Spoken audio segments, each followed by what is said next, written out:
The second thing I wanted to address was the statement that was unfortunately taken out of context, a statement that was attributed to me, but it's not my statement. Speculations made about why he said it, why he didn't translate the rest of it, and all of the other assumptions that were made when no one ever came back to me and said anything. Number one, let's state for the record, the link that is on the site for that 14-second clip, the link that is on that site, alhamdulillah, I had a number of brothers who listened to that lecture over and over and over, and that 14-second clip was not on that lecture. So what they did was they took a 14-second clip from a lecture. Walillahi alhamd, I've been giving dawah for 10 years. Okay, there's a lot of lectures out there that I have done. I don't know where this lecture came from. No reference was given to me. Nothing was brought to my attention. I get a text message or I look at an email, and it says that Abu Khadija refutes Shadid Muhammad. He says, the individual says that ignorant Shadid Muhammad says that the Sahaba differed in Aqeeda. This is what I see on the internet. Nothing was ever brought to me. And I know the argument of the brothers will be, well, you said it in public, so we can refute it in public.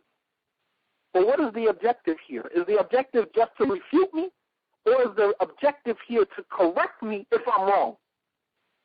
What's the objective here? Let's be clear about that. Islamically, not personally. I'm not talking about how you felt personally. I'm talking about Islamically.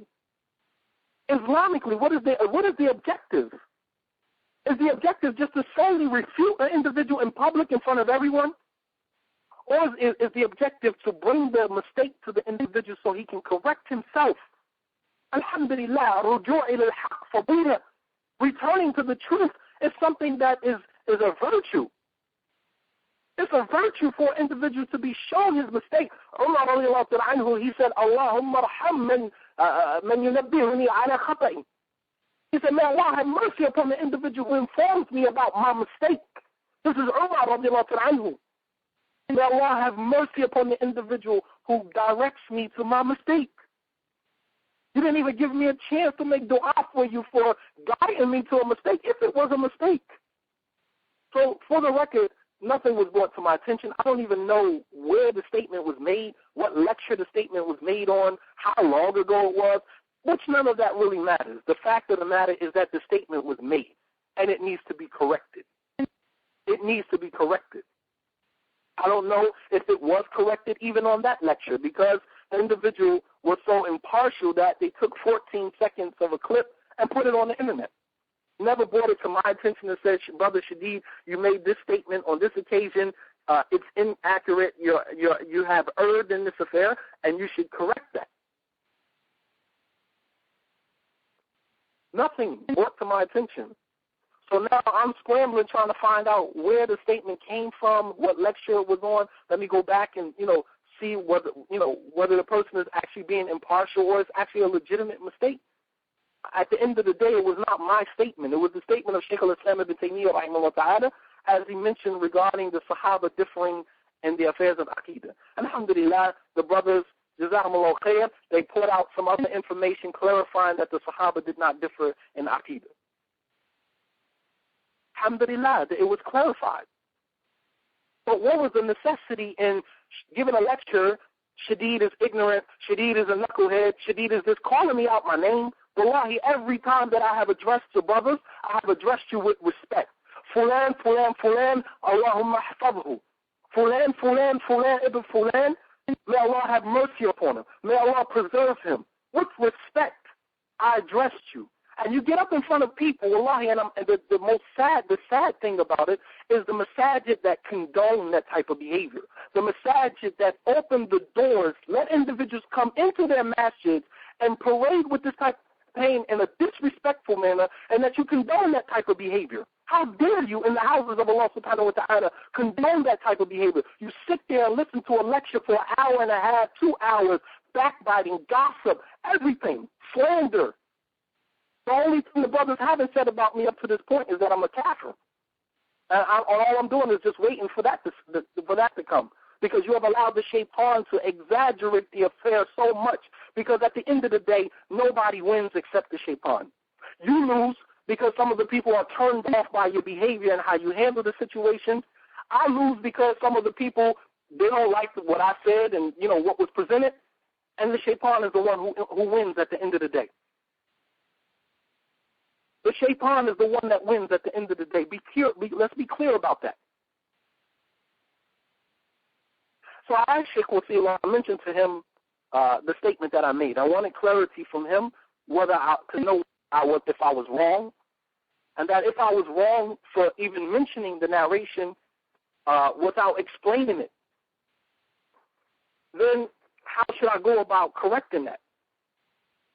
And the Shaykh, he asked me what was the statement that I mentioned. And I mentioned to him the statement of Shaykh al-Islam ibn Taymiyyah rahimahullah ta'ala, which he was aware of. And he mentioned to me that the Sahaba, in general, did not differ in Aqeeda, which this was a belief of mine. This is my belief. I didn't believe before this, nor do I believe now that the Sahaba differed in Aqeeda. At the time that I made at the time that I gave that lecture,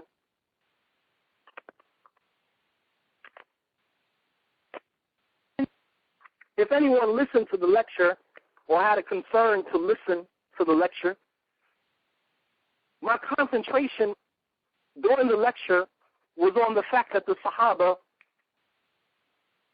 regardless of what they differed in, there was still a level of harmony and there was still a level of brotherhood between them regardless of what they differed in.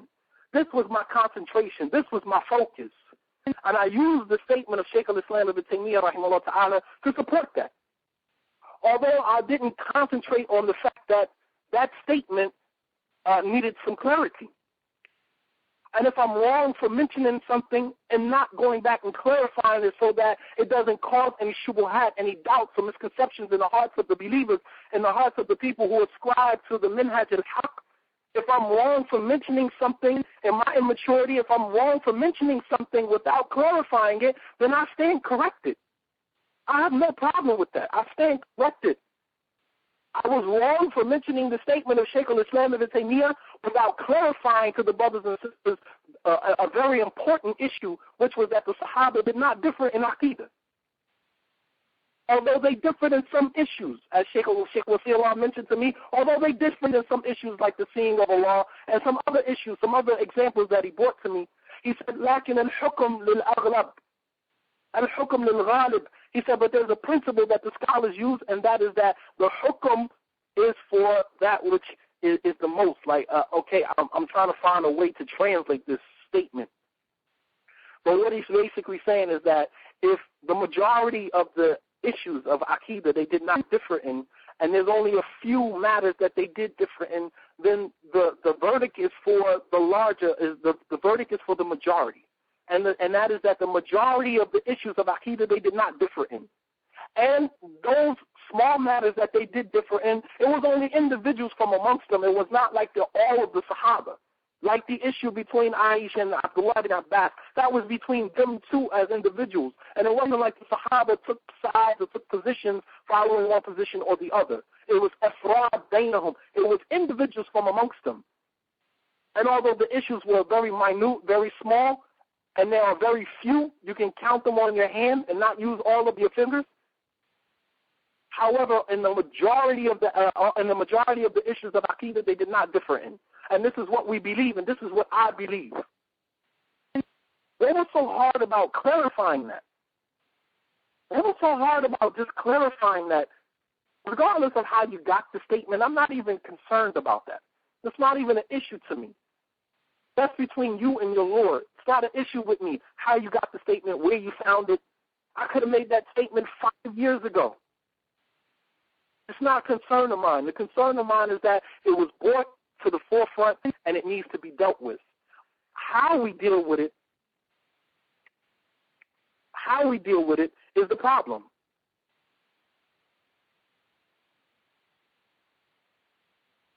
Another statement, and I hope from this call we're clear about that. So I need for the brothers who put all that stuff on the internet about Shadid says that the Sahaba differed in Aqeedah, I need you to do me as well as yourself a favor and remove that stuff from your internet site. That is not my belief. And you're hearing it from me. And there's no one who can bring you clarity to my statement better than me. No one can listen to something that I say and come to you and interpret it for you. You heard it from me. That is not my belief that the Sahaba different in Aqidah. And I just clarified to you the statement Shaykh al-Islam ibn Taymiyyah rahimahullah ta'ala. So for everybody who campaigned, who attached themselves to this campaign and put on their internet sites and forward it to this one and email this one that Shadid says that the Sahaba different in Aqidah, that is not my statement. So now when you propagate that about me, you're lying on me. When you propagate that from this point on about me, you are lying on me. The second issue statement that I want to make, and there was a lot of issues, wallahi, and I'm not going into all of the other issues. They're very trivial, very immaterial. They're changing of the words. Alhamdulillah, Shaykh Saleh Suhaimi was addressed this issue about the students of knowledge, changing up people's words, distorting people's words, giving clarification. Wallahi, and the brothers and sisters accepted that. You allowed somebody to come to you and say, Shadid Muhammad said this. I'm not untouchable. I'm accessible. I'm in the community, feet on the ground every day. Every day. If there was anybody who had any doubt about something that was brought to their attention, wallahi, I'm accessible. The telephone number of the office for the masjid is on the masjid website. I'm in the office every day. I'm in Philadelphia every day. The same brothers who campaign with that live in Philadelphia. Not one of them has come to me and said anything. I'm not from Philadelphia. I'm in Philadelphia every single day. These brothers live in Philadelphia. Not one of them has come to me and said anything. Not one of them. Because it takes a certain type of individual to come to an individual and say, you know what, I found this mistake with you, and it will be in your best interest to correct that. Or however it takes a certain type of individual to do that. And the type of individual that I'm talking about is a real brother in Islam. We've lost what a sense of brotherhood is. We don't know what it means. We promote this statement, I love you for the sake of Allah. Wallahi, we don't have a clue of what it means to love a brother for the sake of Allah subhanahu wa ta'ala. How dare you make that statement? I love the brother for the sake of Allah. Wallahi, if you love me for the sake of Allah, then you will be able to say to me, to my face, what you have the audacity to get on the internet and type with your fingers and promote and propagate all over the net. You would have the ability to say to me in my face what you say on the internet. That's what a brother does to another brother. Wallahi, the Salaf, they used to get on donkeys and travel to one another and advise one another. I don't live in Philadelphia. I'm in Philadelphia every day. Not one of those brothers has come to me and said anything. The Salaf used to get on donkeys and travel to one another to advise one another. Subhanallah, when we talk about we follow the manhaj of the Salaf. وكذلك الشيخ يذكر عنه أنه قال أن الصحابة اختلفوا في مسائل العقيدة. لم يختلفوا في مسائل العقيدة كثيرا، إنما هو ابن عباس رضي الله عنه وعائشة رضي الله عنه. لو حصرنا هي حصل الخلاف. ابن عباس رضي الله عنه كان يقول إن النبي صلى الله عليه وسلم رأى الله، وعائشة رضي الله عنها قال لقد قف شعري راسي لما سمعت هذا الكلام. فيختلف لا شك فيها في بعض المسائل، لكن الاختلاف هذا لابد أن يكون رجع الذي اختلف فيه إلى الحق طبعا، وهذا شأن المسلمين. أما يختلفوا وبقوا للاختلاف لا نؤمن بهذا أبدا في الصحابة رضوان الله عليهم أجمعين. إذا كان ذكر ينبغي ألا يذكر هذا، ينبغي ألا يذكر مثل هذا الكلام. المصلحة تقتضي، وإن كان حصل في بعض المسائل بعض الخلاف فلا يجوز، يعني حتى مسائل العقيدة نقول لا ينبغي أن نذكر لعامة الناس حتى يستهينوا بالعقيدة. نعم. هل سبقه أحد بهذا القول يا شيخ أن الصحابة؟ وأنا أظن أنه موجود في بعض الكتب، يعني من كتب شيخ الإسلام ابن تيمية رحمه الله أشار إلى بعض هذه الأشياء، وأنا أذكر في الحقيقة، وأنا أظن أني ذكرت لكم قبل هذا. نعم. بارك الله فيك. حتى مع هذه الملاحظات يا شيخ يعني هو تاب منها.